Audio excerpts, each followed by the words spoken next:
Welcome to a ride on the outside.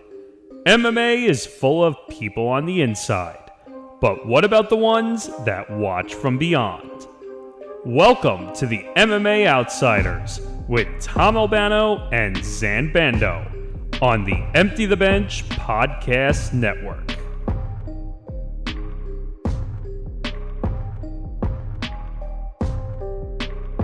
Hello, everybody, and welcome to an undisputed edition of the MMA Outsiders. I'm Tom Albano, that is Zain Bando, and Zain, we have made history.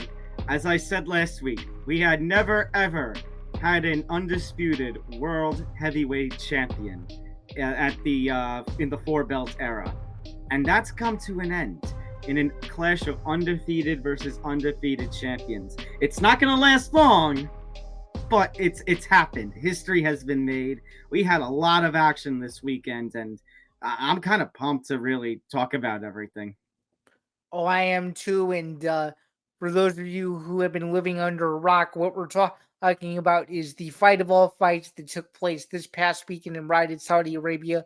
Oleksandr Usyk handing Tyson Fury his first ever professional loss, and there might have been a bit of controversy mixed in and a little bit more. We're going to be excited to talk about that and so much more. And for those of you who have not gotten the memo by now, there is no UFC event this upcoming week, and we are in a dead period, so it's all news after that. But before we get into the news and notes and so much more, be sure to like and subscribe. Be sure to follow the Empty the Bench Podcast Network across social media, as we are slowly but surely approaching 1,000 subscribers on YouTube. You can follow the network social media at ETB Network. You can follow this very show at MMA Outsiders ETB.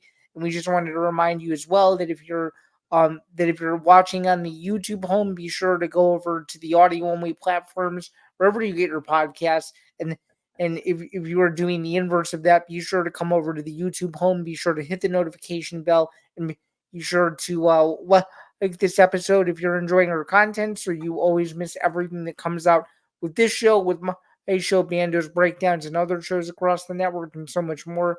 So be sure to just be on the lookout for that. My name is Dan Bando. You can find my work across a couple of different outlets, including MMA Knockout, BJPen.com, and very soon, just for a little niche element, next month I will be starting pinch hitting combat sports content for the sporting news. So a lot of fun stuff on the way for me as well. My co-host to my left, Tom Albano. You can find his work over at MMA News and Fanside and MMA. And of course, you can catch him on live results for every Bellator and PFL card, whether it's the PFL Global Season, the Bellator Champion Series, and so much more. And it goes to my left. You had a pretty busy weekend, didn't you? You were Oh my pretty God, good. yeah. Really busy weekend. We had Bellator in Paris, and then the next day we had Usyk versus Fury, and we had a UFC Vegas card, and we'll talk all about that today. But one more thing, actually two more things. First of all, don't forget to go to etvpodcast.com, your official website for the network. Blogging content going out by the dozens, and you headlining that. Yes, sir. Stay tuned for more blogging content across all of our mediums when it comes to the NBA, NFL, combat sports, media rights deals. We have it all covered, or as much as we can, and it's coming out in droves. So be sure to bookmark our site to see all of the wonderful blog content that's coming out from a ton of our contributors, including a couple or obviously you know who you are, of course, that are pumping out content on the regulars, sometimes every 2 to 4 days. So anyone who follows those particular writers closely, stay tuned for more, because they have a lot more on the way, that's for sure. And we just wanted to remind you too that this podcast is presented by Playback. If you guys don't know what Playback is by now, and you've been following this network, then I don't know what's wrong with you, but we'll be happy to explain to you once again what Playback actually is. Playback, before I get into what Playback actually is, we just want to remind you that it is our unofficial home of watching the NBA postseason.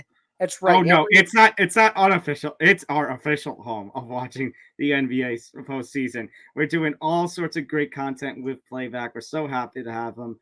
So the MMA Outsiders is presented by Playback. Watching sports is more fun with others, but we spend too much of our time watching alone. Playback is a virtual space where communities can stream live sports together with everyone perfectly synced up. Creators can hop on stage, deliver their own play-by-play analysis and commentary, and invite viewers up for Q&A.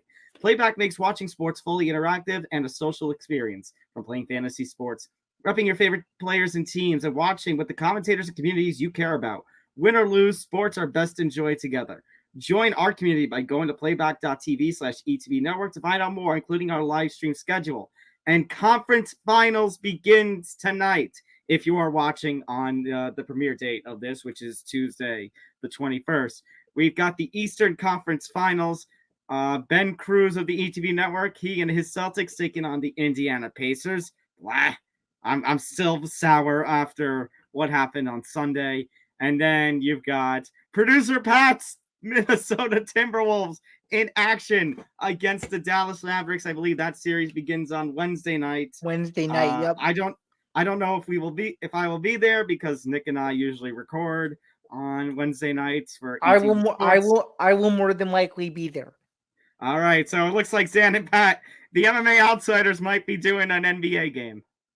Yeah, that's exactly right. And those series are going to be very fun. A lot of anticipation and a lot of stakes. But of basketball, the loyal listeners and viewers of this show do not care about our NBA opinions. Let's get into what is the biggest sporting event on the combat sports side in quite some time. The biggest combat sports event of the weekend that honestly took all day in the United States to finish, but it's either here or there.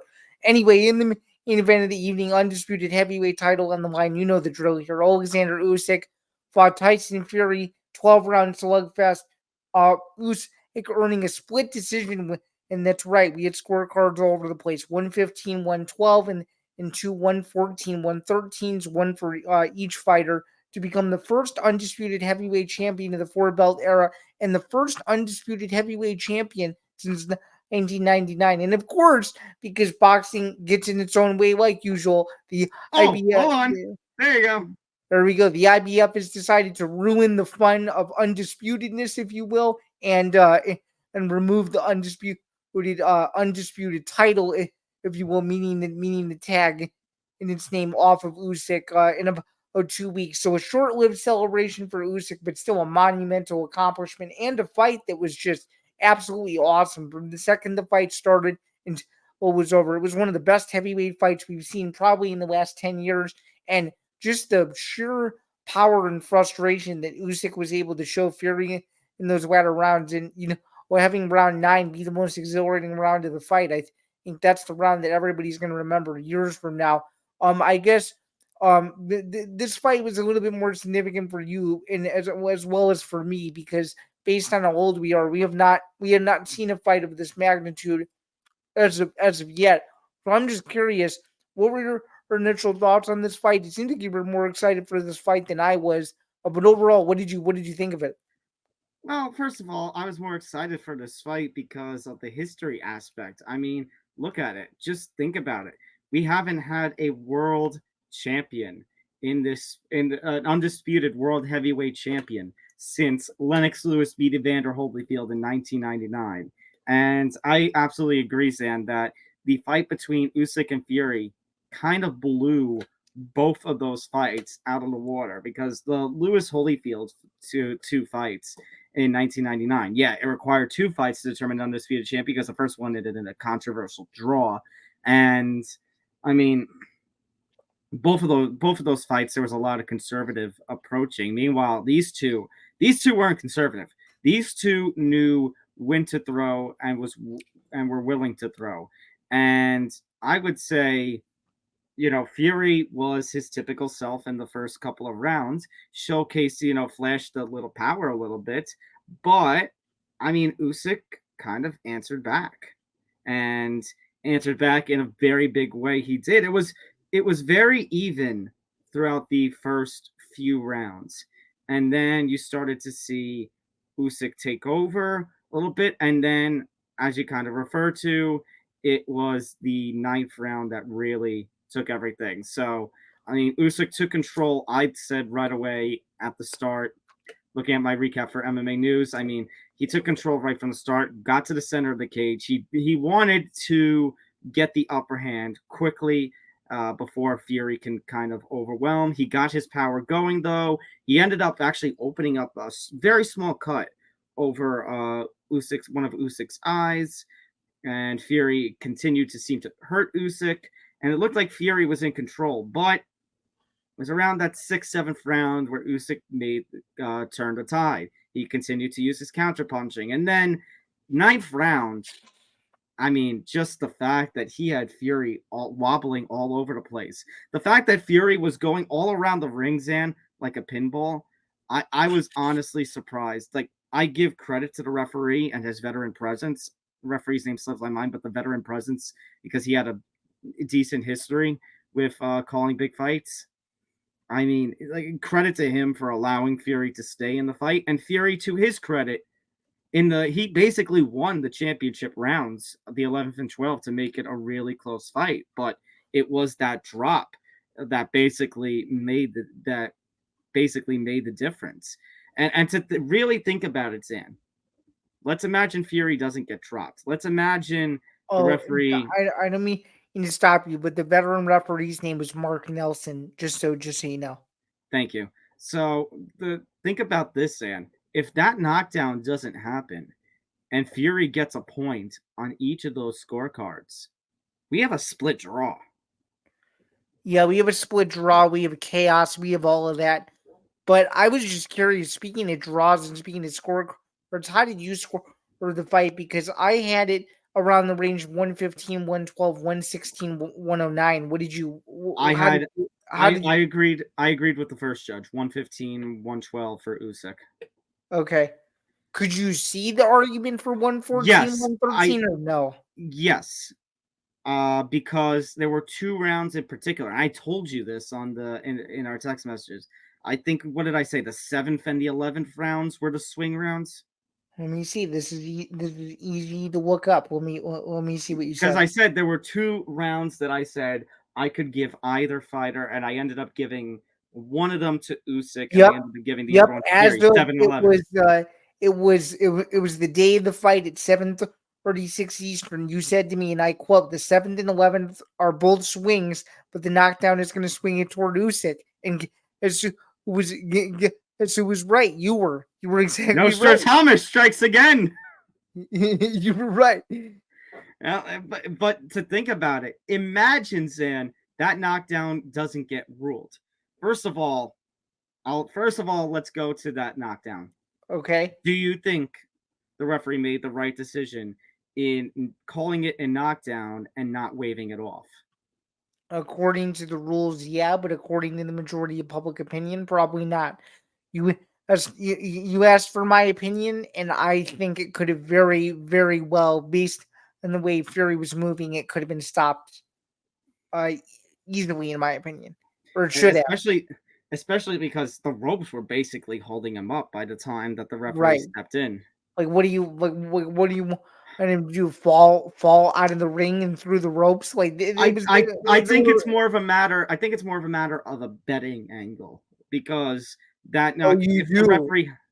No. But I agree with you that the it wasn't a standing 8 count because the ropes held him up, but I think the referee made the right decision. But I understand the frustrations of people, because that was a point. It was probably the best point where Usyk could have gotten a finish. Now, why do you think a 10 count was instituted instead of the round just ending like normal?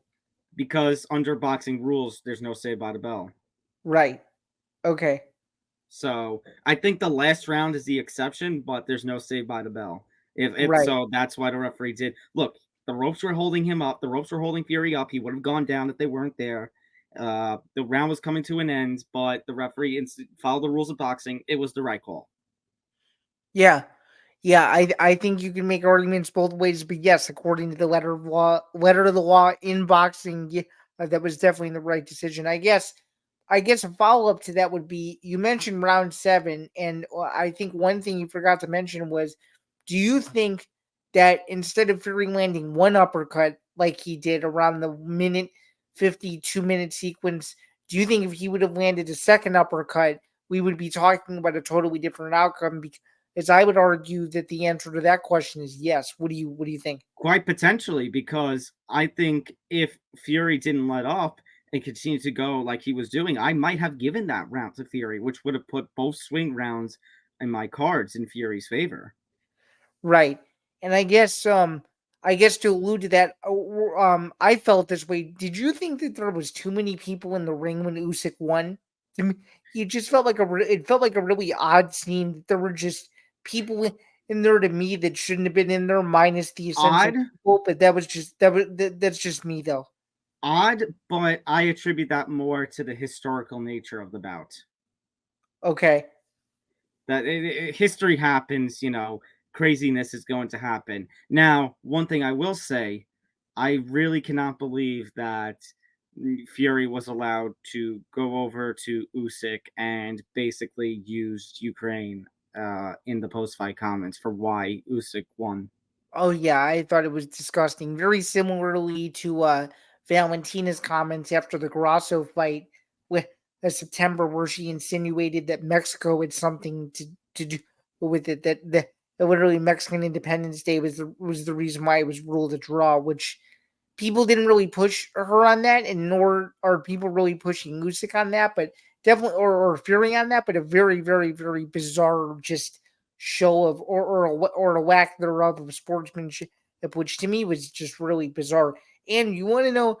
You want to know another thing that I thought was really weird, and I don't usually criticize ESPN's commentary team, but I think to me, near the end of the fight, and I don't mean to accuse anyone in a bias, but to me, it was almost like they wanted Fury to win, which should never be the case when you're supposed to be impartial announcers. But to me, it seems that they were disappointed that Usyk won. I don't know if you felt similarly, but I don't know. I didn't really get that vibe, and maybe it's because I've heard much worse.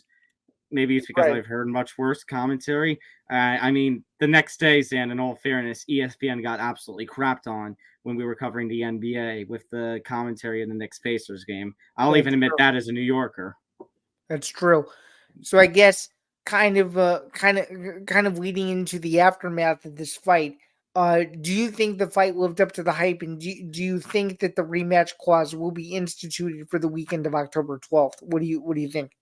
Okay, first question, yes. Second question, I don't know if I can say October 12th, but yes, absolutely. And I'm really excited for this rematch. Now, let's talk about the IBF angle of that.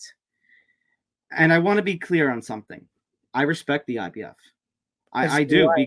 because they actually follow within their rules. I mean, how many times did we talk about over the last year, Zan? How uh, was it Jamal Charlo was the WBC middleweight champion and Yep. did absolutely nothing, and it was only his latest bout of legal trouble that they finally said we're moving on and stripping him of the championship after inactivity or mostly inactivity for what 2-3 years. Yeah, that sounds right. Mm-hmm. So you look at the politics of boxing, and in that regard, the IBF. This is the thing. Like, it's kind of a shame that you see a sanctioning body like the WBC do that, because this case here should be what the term is, the exception, not the rule, because this is history. Now, I completely understand. Hrgovic is frustrated. He has been long overdue for a title shot.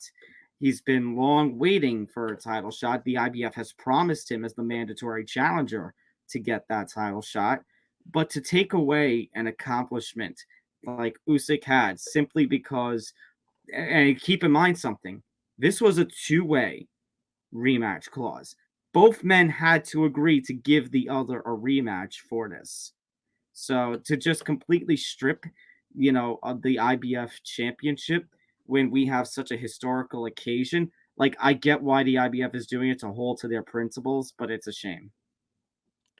Yeah, it's a shame for sure, but I think if you're on if you're Verhoeven, I mean I think there's no way if you're not part of Verhoeven's camp, you're not happy about this in some regard. But I think Verhoeven is smart enough to know that this fight was so big that he could have easily stepped aside himself. So either which way, people weren't going to be happy, no matter what. I think. So now, and the thing is, apparently Hrgovic's next fight, whoever wins that, and especially if it's Hrgovic, they're now talking about Hrgovic defending the IBF heavyweight title against Anthony Joshua. But here's the thing: now, if Joshua wins, I mean, technically, you could set up Joshua Usyk 3 if Usyk beats Fury in the rematch. We've already seen Usyk wipe the floor with Joshua twice. I don't want to see that again just to get another undisputed champion. no, what I'd like to see in my dream scenario world, which probably won't happen, but my dream scenario is this rematch happens. Fury beats Usyk. They do the trilogy. Fury beats Usyk again, and then Fury finally fights Joshua in the fight we've waited 7 years to see. That's the dream. That would be something. If we can manage to get a trilogy of this, like, it sucks that it's not going to be for the undisputed in the fall, in October, whenever it is. But you know what? And Usyk Fury 2 for 3 of the 4 belts, the WBA, the WBC, and the WBO. That's still awesome in my book. Do you think that this outcome for Usyk, because I personally think so, do you think that makes the 5v5 main event between Zayn and Wilder much bigger because now they have to show out to still remain in the mix? That's what I that's what I think. Absolutely. And Zan, we've talked about it. What this means for Wilder is if he loses to Zan, his career might be over. No, I know. And then for Zayn, it just shoots him into a stratosphere that he's never been a part of before, which is pretty darn awesome. So, and who knows? Maybe at the very minimum, if Zayn gets that win, maybe he gets a rematch with Parker for an interim WBO title again. That would be good, and then you headline it with another big fight that people have been waiting to see for a long time too, and maybe one of the lighter. And then the winner of that could be the WBO mandatory to Usyk Fury's 2 or 3 winner. Right. See, I don't know, Tom. With all of your with the ways that you understand the federations better than most people that I know, it almost makes me believe that you should be the one giving the IBF advice, not the other way around. So so I guess what do you do? So now that we're on this topic of discussion, what do you do with the winner of Zayn versus Wilder? Do you make him wait? I think right now you got to make him wait a little, but you know what? You say make them wait. What have they done to the level of Usyk or Fury yet? Wilder's still on the comeback trail. Zayn's still on his way up. They haven't really done much. That's why Wilder's faltered in 2 of the 3 fights against Fury. He hasn't beat him yet. Yeah, and his performance in December in that co-main event slot with Joshua as the main event, he was crap. No other way to say it. He was crap. So that's why I threw out that suggestion just before. I think the Zayn Wilder winner, I think you book him in a rematch with Parker. And do you do that in London or do you do that in the UAE again? I would say UAE. I actually disagree with London as the second option.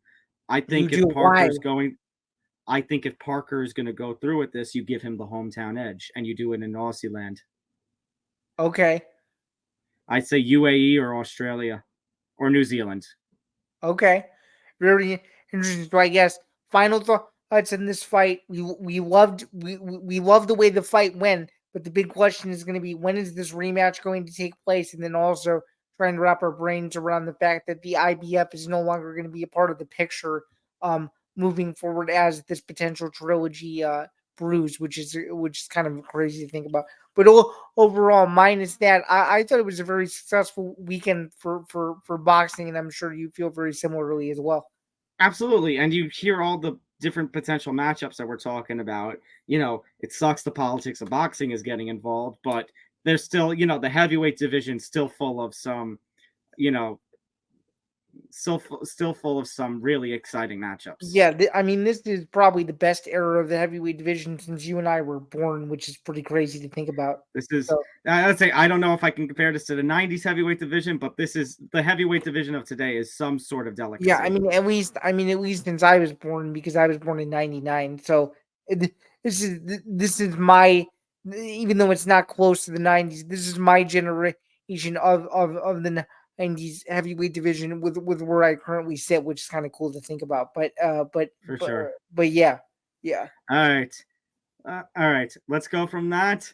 And then let's give a bienvenue or a bonjour over to Patty. And let's talk about Bellator Paris. Speaking of controversial decisions, also a split decision in the Bellator Bantamweight title fight that headlined Bellator Paris. Patchy Mix narrowly, by the hair, as they say, by the hair of his chinny chin, remaining the Bantamweight champion. Controversial decision over Magomedov. I'm just gonna say this point blank. If you're a challenger and you're fighting the champion, you have to decisively beat the champion. Magomed didn't do that. I cannot begin to express to you how frustrating rounds 3 and 4 were of this fight. You mean to tell me that Magomedov had Patchy Mix hurt several times? We're talking 5-6 times in a minute span, and he takes advantage of none of it. Stan, I'll give you one better. He also had him hurt in round 1. He could have put him away there. I know. And the thing is, like, I actually would not be mad if somebody scored that 47 for Magomedov. Like, I would not be mad if somebody felt it was a little bit of a rob. I can't even say robbery, because the thing is, look, if you say that Magomedov won 48-47, that's fine. But I agree. I think some of the fault has to lie in Magomedov. Has to go on him. To have him hurt, and then look, I understand what Chael Sonnen was saying. 4 times. Right, 4 times. And I understand what Chael Sonnen was saying. With Magomed, it's an instinct to push him up against the cage. But when you have somebody on the ropes, you're supposed to pound away at them until the referee steps in. You're not supposed to clinch up with them and then try and take them down unless you think you can get the finish on the ground. And somebody like Patchy Mix's caliber, I mean, Zan, I think that was a bad strategy, because we've seen Patchy Mix.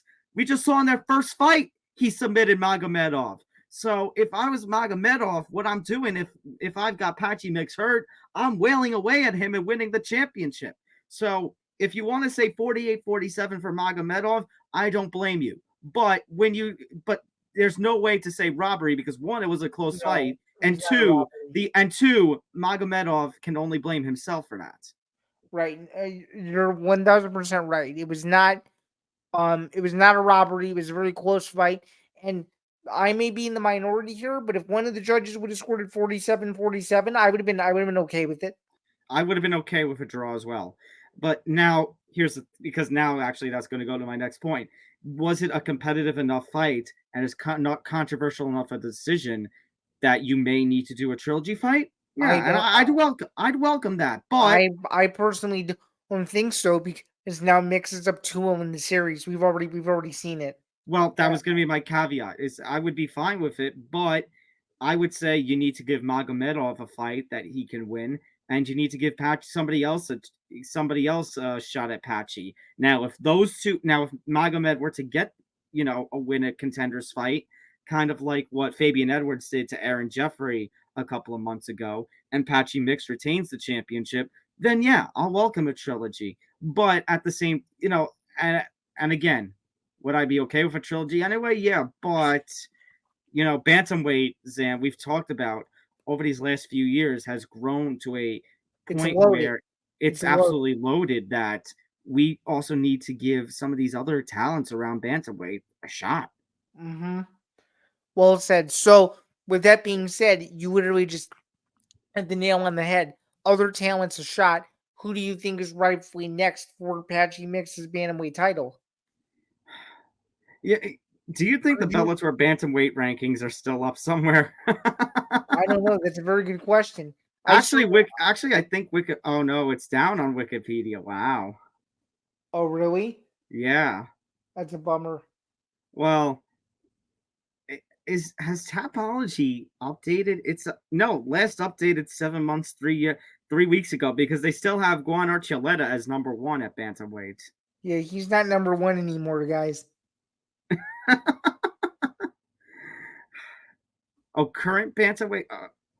Okay, current bantamweights. I don't know what that other page was on. So they actually have Sergio Pettis still listed as number 1 and Rafion as 3. Honestly, I could see either Sergio or Rafion getting a second crack at Patchy, and I wouldn't be opposed to that. I know this is a bit of an outlier, but would you be opposed to seeing Patchy Mix fight AJ McKee? Absolutely not. I would not mind that at all. I would love that. I just think it's a out of a field fight to where it's a fresh matchup where I think that stylistically they match up very, very well.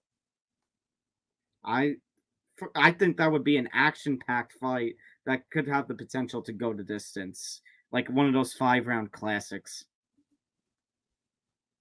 Oh, I agree. All right, let's move over to co-main event. Cedric Doumbé. I mean, he rebounded. That was the kind of big way. Yeah, that was the kind of performance that he needed. First round finish of Jaleel Willis, and well, Anthony Pettis was there, and I guess Pettis wants the smoke, and it sounds like they're willing to do this. And it sounds like the next time, because apparently Bellator is going to be returning to Paris on November 16th, potentially, maybe they talked about on commentary, do you book Doumbé versus Pettis for that card? Oh, yeah, I think it's a slam dunk. Are you willing to wait that long to see Cedric Doumbé fight again? I think so, yeah. Yeah, absolutely. This deserves the build up. There seems to already be a backstory there. I don't know. I think it would be a very interesting promotion, assuming that Bellator does it the right way. I'm just gonna say this though, for people who didn't know who Cedric Doumbé was before this Jaleel Willis fight, everybody knows who he is now. And you add another layer on top of it that he's fighting a former UFC lightweight champion. It says this is all the makings of a miniature crossover in terms of what fans grew up in the Pettis heyday era versus what fans were coming around now and maybe only know Cedric Doumbé and maybe don't know the legacy that what Anthony Pettis provided over the last plus. It's a very interesting potential fight. That's for sure. Or some fans who only watch MMA don't watch kickboxing, that they know who Anthony Pettis is, but may not be familiar with Cedric Doumbé. That's exactly right. So I'm fine with that. You're right. That would be an awesome co-main event for their next Paris spot. Cedric Doumbé, Anthony Pettis. I know we talk about with Star Power, maybe main event, but Bellator, I think Bellator is at the point with PFL, their plan is a title fight in every main event. So Doumbé Pettis would have to be co-main. I would agree with that. All right. Speaking of titles, Casella Van Stanis, Gregory Babene, and I got to give credit to Van Stanis. I thought this one was going to a decision, and he completely submitted him. I'm just going to say this. Do you have this weird feeling that that Van Stanis headlines the Chicago Bellator card in October? I have a weird feeling that might happen. Let me try that again. If only to get Johnny Eblin to be the headliner for the Chicago card. And I'll be honest, Stan, I thought Costello did great, but I say the same thing now that I did when we were previewing this fight.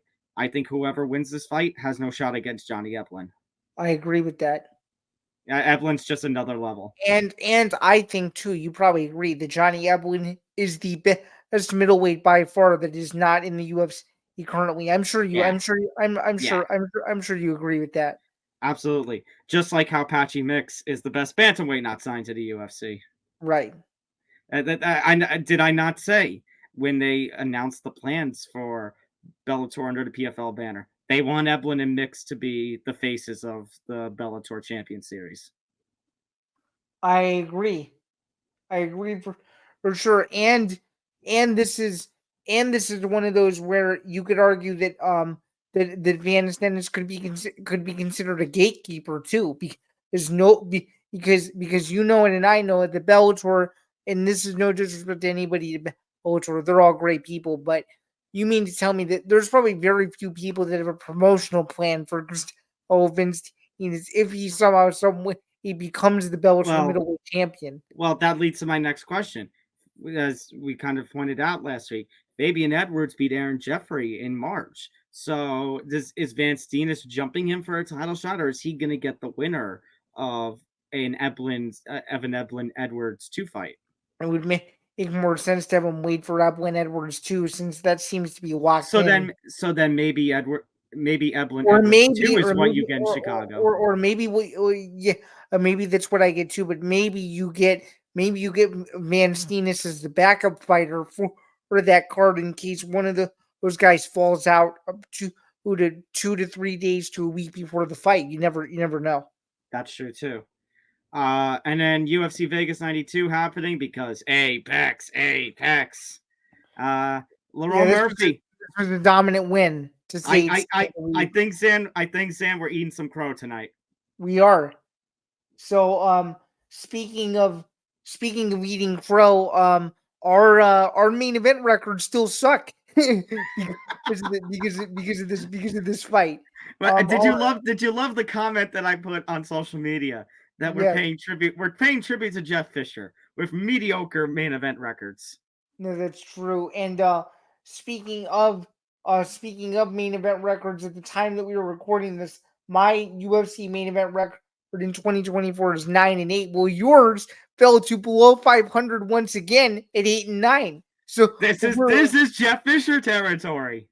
Yeah, this is definitely this was definitely not a good performance by neither of us. And I will say I was happy.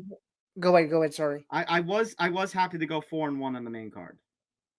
Yeah, that's true. You did go 4-1 in the main card. That's exactly right. And as I was about to pull this up, I went I actually did worse than you because I lost the last 2 fights in the main card. So for once, Chaos Williams, baby. You actually won that one. Yeah, because I'm trying to. Yeah, I only went 3-2 on the main card, unfortunately, which was a real bummer. So, yeah, it was definitely a very unique main event in the sense that we did not see the Edson Barboza that we were used to seeing, and it seemed to me like Murphy was able to do whatever he wanted to him. I mean, in all fairness, Barboza had Murphy hurt at the end of the first round with that up kick. No, I know. So, but there wasn't enough time though. Oh, you're right. And Murphy basically took control, started to swing away in the second and third, and basically, as you said, was able to do whatever he wanted with Barboza. But even Murphy said in the post-fight comments afterward, it wasn't an easy fight. Like he was the crafty veteran that Barboza was. And by the way, Lerone Murphy talked about maybe trying to do a turnaround to compete on the Manchester card because Lerone is a Manchester native, but there's still concerns he might be a little too banged up. He walked into the I shouldn't say walk. He came into the the UFC on ESPN studios on crutches. So that was according to the post-fight interview that I saw on the UFC post-fight show. So I don't know if he's going to be. Same interview that I saw too. Yeah. So I don't know about that turnaround. I don't know about that turnaround either, but at the very least, though, at least it's good to know that we have another English fighter that's still making his name known, especially in a stacked division like featherweight, where there's so many contenders. This is definitely a nice mix up to a division that's had a lot of consistency over the years. Absolutely. All right. Couple of news stories to go through, Zan, as we're closing things out. Oh, wait, before you do that, it's really quick because I forgot to read it off, and then we can move on. Just so you know, because people love it. The updated standings are getting a little bit more interesting. So with your very impressive 9-3 record this past weekend, you're currently sitting at 129, 81-3. Had his 3 fights ahead of you at 132, 78-3, and I'm currently sitting at a stellar 118, 92-3. You have to remember, post UFC Mexico City in February, yours truly over here was sitting at 48-49. So I'm pretty happy with 118 wins. You have turned around in a big way. I sure have. How do you still being 3 fights behind Pat for like the 5th or 6th week in a row. Is it still bugging you a little bit? What do you think? still bugging me. No, Zan, it's not bugging me. You know, it's not about what's it called? It's not about grabbing. Like, imagine I'm a dog and there's that, that trick where it's like the big juicy steak is right in front of you. It's not a matter of grabbing it. It's a matter of grabbing it and keeping it. So it's as the WWE once said, it's a marathon, not a sprint. Not a sprint. And just so you know, this was the 17th UFC event of the year, so we still have a lot more events to go. So there's still plenty of time where these standings could change. Yeah, but for me to go from 48 and 49 and in February to 118 wins and a couple of 10-win weeks in a row, I'm pretty happy. I'm pretty happy with that. But I honestly was hoping that you would sweep the rest of the card, and then the main event, of course, had to let you know, because I'm like, he is scorching hot right now. He needs to continue this, and you didn't do it. It was a little bit of a bummer. I know. All right. Let's get to the news stories as we're closing a show out. Closing the show. We got 20 minutes. Anderson Silva, Chael Sonnen, they're going to meet in the boxing match 2 weeks before their UFC 117 bout goes into the Hall of Fame. I did not get a chance to watch the Chael Sonnen promo that you said was cringe. However, I did get to see a report. The reason it's a boxing match, according to Sonnen, he was first offered to do an MMA fight. But Sonnen apparently says no, and he wants to do a boxing match, which Silva was willing to do. Reason being, Chael Sonnen wants to fight Jorge Masvidal in the fall in a boxing match after Masvidal takes on Nate Diaz in July. Well, all I can say in response to that is Chael Sonnen wants money. That's what he wants.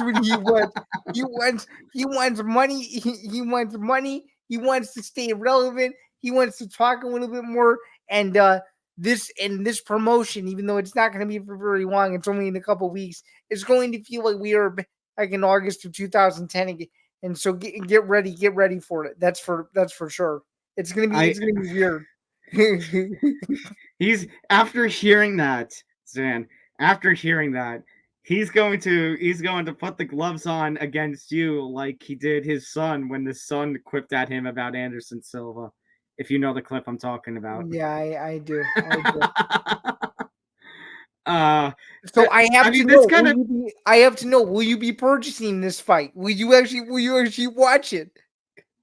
Well, it's funny that you say that, Zan. According to Ariel Helwani in the most recent edition of the MMA Hour, there is no US TV deal to watch this fight as of yet. Oh my god. Well, here's my crazy question, Zan, though. Okay. That. There's no US TV deal. We don't have any more information about promotion. We don't have any information about an undercard. We're less than a month away. How are we getting this done? I don't know. But the only two streaming platforms I can think of are Fanmeo and Triller. That's it. Unless this fight goes on OnlyFans. Which, who knows? At this point, anything is possible. Anything is possible. Do you think that Amazon Prime's willing to pay for it? Jeez. I just want to know what it's going to be like 2 weeks later when they're getting inducted into the Hall of Fame for their first fight. Like, are they going to have the barbecue set up on the stage? I don't know. My guess is probably not. But is there going to be a mention of barbecue in the speech? I would say with yes. There probably will be. Hopefully. Now, this fight is being dubbed the final one of Silva's career. Buy or sell? Oh, I buy that for sure. I think Silva wants to go on his own terms. I think he secretly likes some personality traits of Chael Sonnen. I think he wants to go out against somebody that he knows and is familiar with. Yeah, I buy it. What do you think? I mean, I would hope so, because Silva's had a long, successful career, and he looked decent. He looked good with boxing, other than the Jake Paul fight, which I think he just took the money for. Do you think he looked good against Julio Cesar Chavez? Because I personally did. I thought he looked good. Zan, it's What? Julio Cesar Chavez Jr. Anybody can look good against Julio Cesar Chavez Jr. I could look good against Julio Cesar Chavez Jr. I can't wait for Darren Till to look good against Julio Cesar Chavez Jr. You probably will. You probably will. So he is a parasite on the sport of boxing, and I really don't know if I can really call him a legitimate opponent for Anderson Silva. That's a fair take. It's a hot take, but it's a fair one. Who are you picking in this fight? I'm picking Anderson Silva by decision. What about you? I'm picking Anderson Silva by decision as well. Do you think that Chael will just clown around the ring the whole fight? Because I think he probably. I think it's possible. Now let me ask you something. I think he's gonna run the whole fight. What do you think? I think he's gonna run. I don't know if I'd say he's gonna run the whole fight. It'll be one of those fights that it's more about the entertainment aspect and not the competitiveness. Oh, true. Now here's my question for you. Okay. Are you more happy with this fight than the tease they had earlier in that day of Terry Crews fighting Anderson Silva? Well, it's considering that I initially wrote about it thinking that it was going to happen. I was actually, I was a little bit intrigued, but I will say the publicity stunt that Terry Crews pulled was pretty darn good. I mean, he had the abs, he had the toe shirt. It was hilarious. The only thing that was missing is the Old Spice endorsement. Yeah, he was like, Anderson Silva, what's up, man? June 15th. June 15th. It was so funny. Now let's but go. By the way, all Sonnen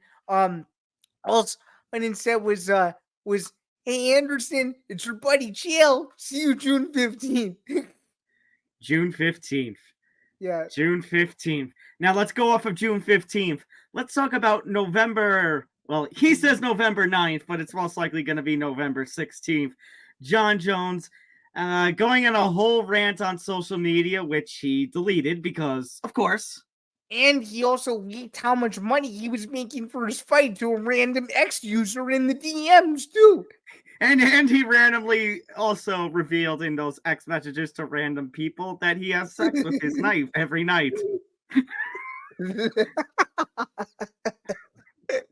He did. I know. It's so awkward, though.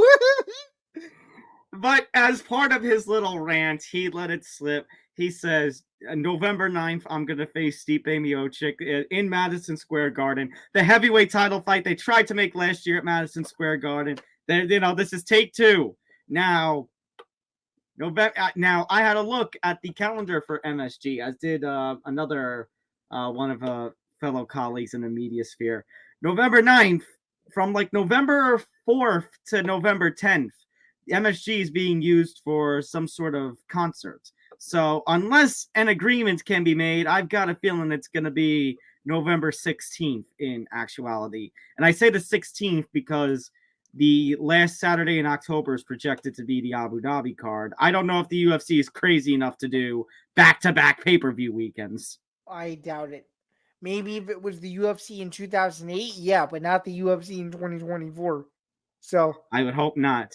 So, Zan, what are your thoughts? I mean, look, I get it. It's the big money fight that everyone wants. And I don't blame Jones. I don't blame Miocic. I don't blame Dana. I don't blame the UFC. I don't blame ESPN. I don't blame TKO for wanting this. But, I mean, just the way, because I know you and Pat were talking about this, the way that he's been acting as Tom Aspinall's name has been getting thrown around. Wait. You're telling me that you don't blame the UFC that they want this fight? Because I think 99% of the world doesn't want to see this fight, and that's why that's why people are so fed up with it. The people have waited for over 3 years to see it. I think the frustration point is that they waited for MSG again. They could have done it sooner if Jones was ready sooner. Like if Jones was ready sooner. It's tough because of the torn pec. Look, I get it. It's a matchup that's still intriguing to me on the GOAT versus heavyweight GOAT. Heavyweight factor. GOAT, yeah. So that for that reason, it's still interested to me. But at the same time, I understand the frustration and all the talk about Aspinall. And I would actually, let me put it to you this way. Okay. I'm fine with waiting as long as it is. I'm fine with them wanting to do this fight. If, and here's the big if, I think the winner can't retire. The winner has to fight Aspinall. I think so too. I think the Because winner think has about it. Because think about it. Because then you would run into a situation, which is what we're going to get in July, where you would have Aspinall fight Blades, and let's assume both guys retire. Then you're going to have them fight again. We've already seen it. It would make it would make no sense. So, Dan, did I not promote at the start of this year or late last year heavyweight tournament? Like, I'm fine with this because heavyweight tournament, just as long as, I because of all the rumors about this fight being the final fight for either guy, it can't be. Whoever wins this fight has to fight Aspinall. You gotta give that sense of I guess the word sense completeness. Yeah. So you disagree with the notion by other members of the media where if you had a job and you were offered more money to retire, or you were offered the same amount of money to continue in that job, pretty much what some members of the media are saying is that people would rather continue. But I don't think that's a fair comparison because I don't think that's a fair comparison because we're I don't think so either. I agree with you. We're comparing professional athletes to Ordinary people who work 9 to 5s, right? Right. And obviously, you fighting is a totally different breed. I'm with you that this is a miniature heavyweight tournament, and I'm with you that the winner of this fight should not retire and should fight the winner. Well, okay. Here's another scenario. Let's say the UFC's potential plan goes up in flames. And, you're on a Blades upset, and Curtis Blades upsets Tom Aspinall. What do you do? What do you do now? Blades won the title shot. Blades just won the title shot. I hate saying it because I feel bad for Aspinall, but at this point, we got to keep the division moving. I would agree. So I think in this hypothetical scenario, if somehow Blades beats Aspinall, what you're going to see, this is just my thinking, if Blades and Miocic win, it's going to be Blades versus Miocic in Ohio in 2025. If Jones beats Miocic and if Blades wins, it's Jones versus Blades in Vegas. But if it's Jones versus Aspinall, I feel like the only place you can do Jones versus Aspinall is England. That's the only place you could do it. I feel like that fight is big enough to headline a card in England, but that's just me though. Mm-hmm. And as far as I get the frustration with Aspinall, and I agree Jones should not be running from Aspinall and acting like he is. Do you think he is running from him though? Yes. Yeah, I he is. I don't know. I would.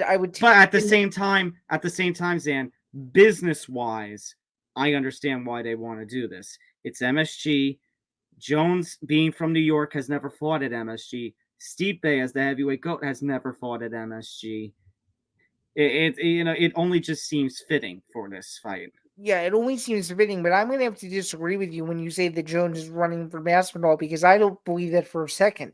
This is the fight that Jones has wanted for years. The UFC is doing everything they can to make the fight. Jones knows that Aspinall is still out there, but as he's alluded to on several occasions, he's only thinking about Spain and nobody else. But then why act like he is on social media?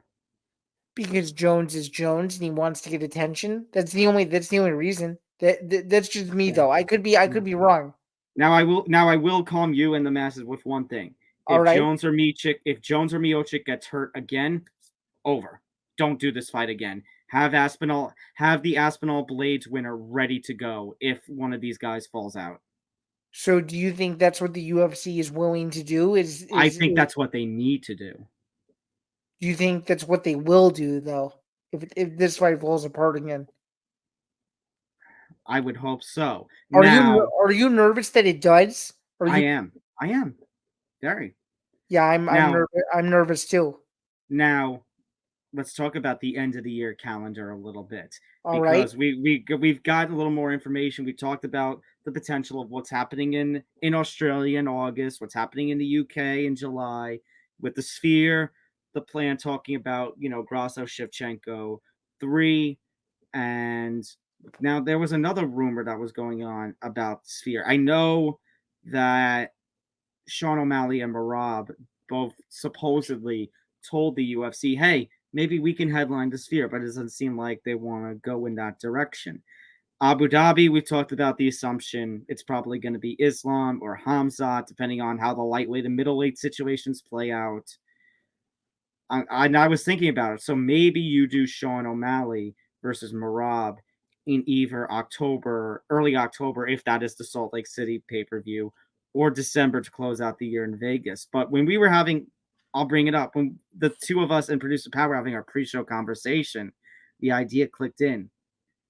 What if you did Jones Miocic as the headliner for MSG, and you had O'Malley Merab as the co-main, and then if one of these two guys, gets hurt or something gets screwed up, you have O'Malley versus Merab headline MSG. Sean O'Malley, the next big UFC star, versus Merab in home court advantage, because he trains at Serra-Longo. It's a good point, but there's a lot of outliers. There's a lot of outliers to that, and a lot of missing pieces in a lot of different divisions. And one of them is more than likely going to be what happens to the winner of McGregor versus Chandler is going to fit into this whole puzzle to figure out what fight goes where and whatnot. I will say this though: O'Malley versus Merab in either Vegas or Salt Lake City sounds good to me, and there's no way to me that this Jones Stipe fight doesn't happen in November. To me, it's either November or bust. I agree. And like I said, it's probably going to be November 16th, not November 9th. But if it somehow does happen November 9th, and even if it happens November 16th, that's a solid 30th birthday present. I would love to. 309, the last 30 blank UFC pay-per-view as I'm turning 30. I love it. Good point.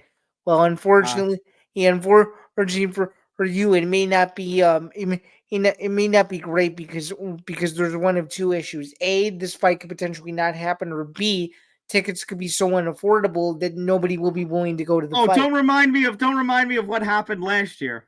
Oh, I know. I'm giving Pat more trauma after hearing that. I can relive that. I can tell. Quickly, two things. The MMA gods, and we talked about how good UFC 300 was, how okay 301 was.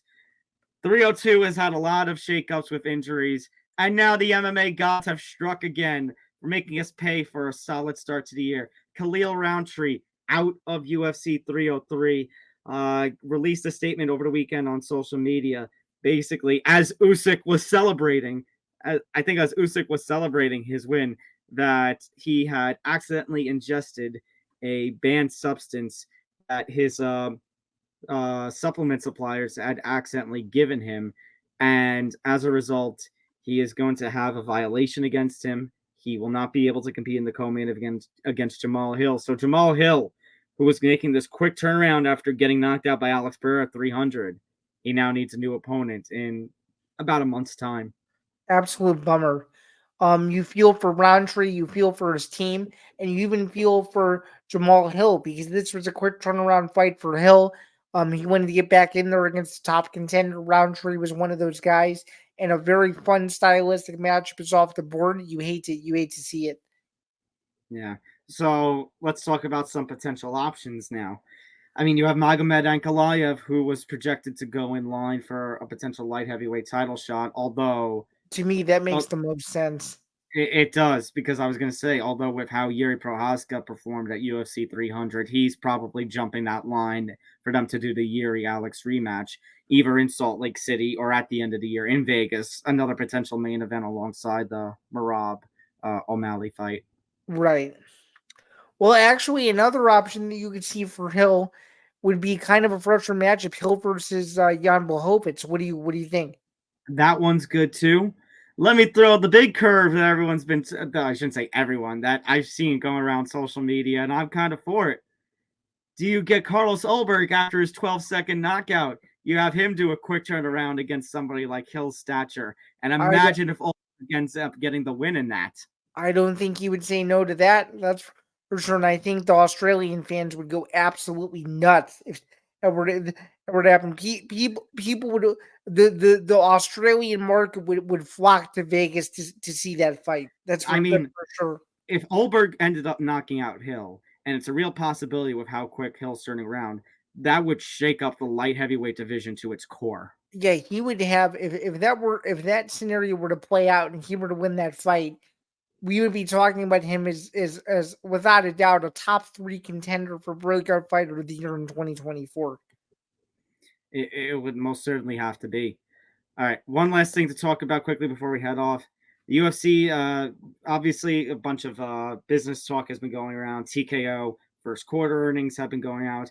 UFC, during one conversation, a report from MMA Fighting that we actually saw right before we started recording, is open to options for its next TV deal. And I did see something flying around social media, Zan, because now that WWE and UFC are obviously partners with the TKO, the UFC is open to the potential of something like a WWE Network style deal where fans won't have to pay maybe top dollar to watch pay-per-views when they're already subscribed to a platform like ESPN Plus. Well, I feel like UFC Fight Pass solves 80% of those problems. So if it was me as someone who is a loyal Fight Pass user, I'd like to see the UFC integrate everything into Fight Pass and just make it an all one a la carte stop shop for everything UFC MMA. But that's too easy. I know. And that's too easy, and there's no money involved in it. I know. Sometimes we can't have nice things, but my feeling on this, even though we have about a year to discuss this whole TV rights thing, to me, I think there's 4 players at stake here potentially. Amazon Prime was struggling to get PBC off the ground. They would need a boost in the combat sports space. Number 2 would be remaining with ESPN because that's the easy thing to do. Number 3 is UFC Fight Pass, and number 4, based on a lot of variables and which ways things may play out, I think the big outlier for a 4th one is probably Netflix, considering what they're doing with the NFL and the Jake Paul fight. And the WWE. And the WWE, yeah. Yeah, I think so too. And if I'm going to rank those, Zan, I would say, go first, in your opinion?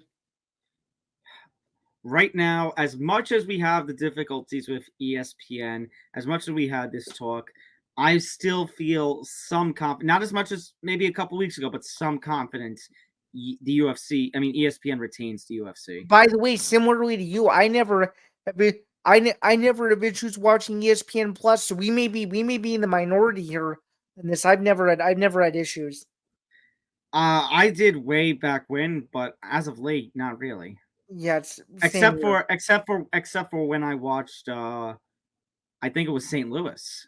I had a couple of difficulties. Oh yeah. That was the first time in a while.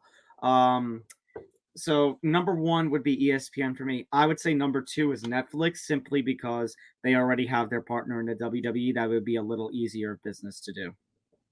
I would agree. And then where would you rank Fight Pass and Amazon Prime? Would you put Fight Pass as a solid 3 because they already use it and it's their home?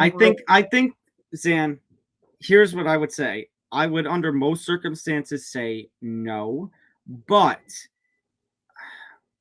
is the UFC looking at them struggling to get PBC off the ground and getting worried or about the potential of that, or do they see them struggling to get them off the ground, but they see also what they're doing with the NFL and company and say, maybe we can get something and they can get rid of PBC? I could see it. Or you could see the scenario that was brought up months and months ago by our good friend Rick Asia, if this potential possibility of the UFC buying PBC is back in play now, because now all of these TV dominoes are still taking effect. What do you think? What do you think of that wild out of field scenario there? Is that it? Okay, I see what you're saying. The UFC buys Amazon Prime. Buys PBC. PBC, and as part of the deal, UFC brings their TV rights over to Between Amazon Amazon Prime. Prime. Yeah. That would be a shakeup. That would be a real shakeup. It would. And it would finally give Dana White the opportunity to be a boxing promoter like he's always wanted to do.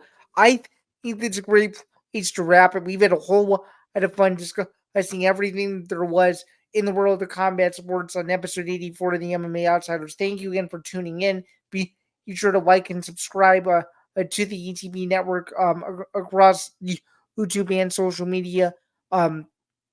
At ETB Network, and of course you can follow the show at MMA Outsiders ETB. For Tom Albano and myself, Zain, Bando, we thank you very much for listening or watching today's episode of the show, and we look forward to coming back next week for episode 85 presented by Playback, where we will preview everything that is UFC 302 and so much more. And of course, before we get out of here, listen to the MMA Outsiders wherever you get your podcast, and of course, as we always like to do on this show, be Joe Piper. Be Joe Piper. All right. See you next week, everybody, for episode 85. Have a good one.